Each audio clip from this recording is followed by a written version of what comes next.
Assalamualaikum warahmatullahi wabarakatuh. Perkenalkan, nama saya Satya Radiah dari kelas 11 MIPA 1. Alamat saya Kembang Harum, hobi saya membaca komik. Baiklah, saya akan menjelaskan sedikit materi tentang sel. Yang pertama, pengertian sel.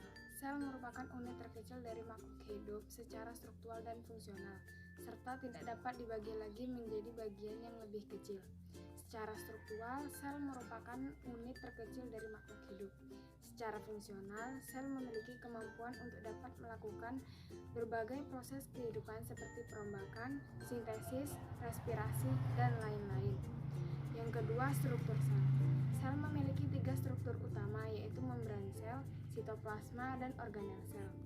Berdasarkan strukturnya, sel dibedakan menjadi 2, yaitu sel prokariotik dan sel eukariotik.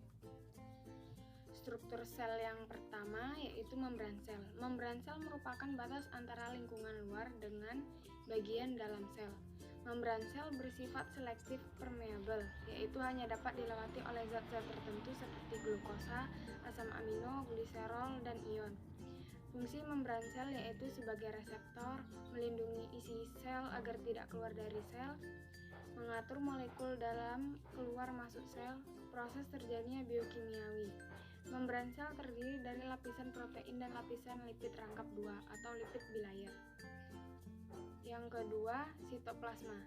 Sitoplasma merupakan cairan di dalam sel, tempat di mana organel-organel sel berada. Komponen utama penyusun sitoplasma adalah cairan seperti gel atau sitosol, substansi simpanan dalam sitoplasma, organel-organel sel, kerangka sel atau sitoskeleton.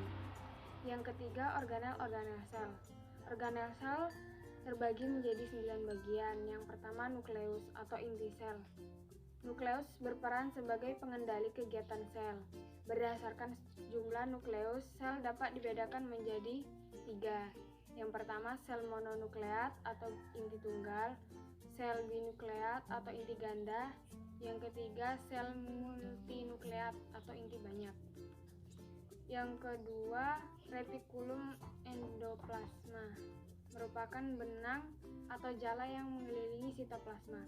Berdasarkan keberadaannya, retikulum endoplasma dibedakan menjadi dua.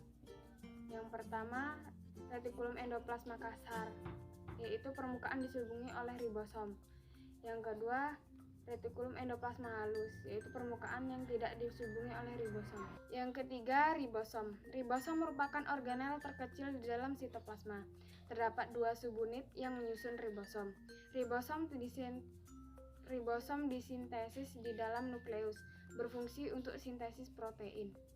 Yang keempat, kompleks Golgi. Kompleks Golgi merupakan organel sekretori.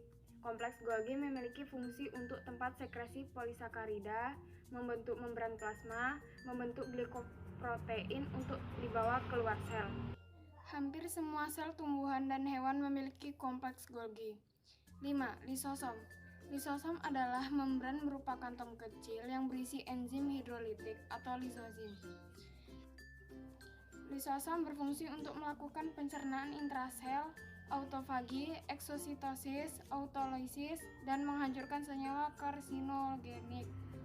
Yang keenam, badan mikro. Badan mikro memiliki bentuk yang agak bulat yang di dalamnya berisi enzim katalase dan oksidase. Terdapat 2 jenis badan mikro, yaitu peroksisom dan gliksisom.